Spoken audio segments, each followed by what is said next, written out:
ഈ വീഡിയോ കാര്യങ്ങളൊക്കെ ചെയ്തെന്ന് വെച്ച് പുള്ളിന്റെ വീട്ടിലേക്ക് പോയി പുള്ളി ആ വീഡിയോ ഡിലീറ്റ് ചെയ്യുകയും ചെയ്യും.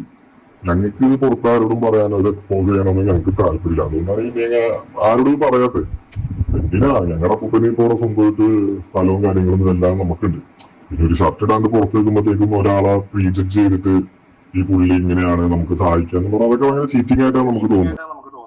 ഷർട്ടില്ലാത്ത ഒരാൾ നിന്നപ്പോഴത്തേക്ക് അയാൾ ഒരു ഗതിയില്ലാത്ത വീട്ടിലെയാന്ന് ചിന്തിച്ചിട്ട് അളിയൻ ചെന്നിട്ട് അവിടെ ചാരിറ്റിയുടെ പരിപാടിയായിട്ടൊക്കെ ചെന്ന് ആ പുള്ളിയെ വിളിച്ച് ഹെൽപ്പ് ചെയ്യുമെന്നൊക്കെയുള്ള രീതിയിൽ വീഡിയോയിലൊക്കെ എടുത്ത് വെച്ച് കാണിച്ച് അവരുടെ വീട്ടുകാരും കൊച്ചുമക്കളും ഒക്കെ ഇത് അറിഞ്ഞിട്ട് ഈ സാധനം പ്രതികരിച്ച് അയാളെ കൊണ്ട് വീഡിയോ ഡിലീറ്റ് ചെയ്യിപ്പിച്ച് ഇതൊക്കെയാണ് അളിയൻ്റെ പരിപാടി.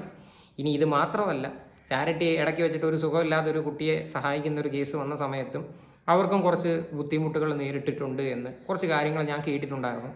ഞാൻ വേണമെന്ന് വെച്ച് കഴിഞ്ഞാൽ ഞാൻ വേണമെങ്കിൽ ആ ഒരു സാധനം പുറത്ത് വിടാം, നോക്കട്ടെ. ആ ഒരു വോയിസും അതിൻ്റെ ഡീറ്റെയിൽസും എല്ലാം എൻ്റെ കയ്യിലും ഉണ്ട്. വേണമെങ്കിൽ ഞാൻ അതും കൂടി പുറത്ത് വിടാം. എന്തായാലും കുറച്ചുകൂടെ കഴിയട്ടെ. എലിസബത്ത് ഇനി ബാക്കി വീഡിയോസൊക്കെ ആയിട്ട് വരട്ടെ. ഇതെങ്ങനെയാണ് ഈ ഒരു സീൻ പോണേന്ന് നമുക്ക് നോക്കാം. എന്തായാലും ഈ ഒരു വിഷയമായിട്ട് ബന്ധപ്പെട്ട് നിങ്ങളുടെയൊക്കെ അഭിപ്രായങ്ങൾ എന്താണെന്ന് വെച്ചാൽ നിങ്ങൾ തീർച്ചയായിട്ടും കമൻറ്റ് ചെയ്യുക.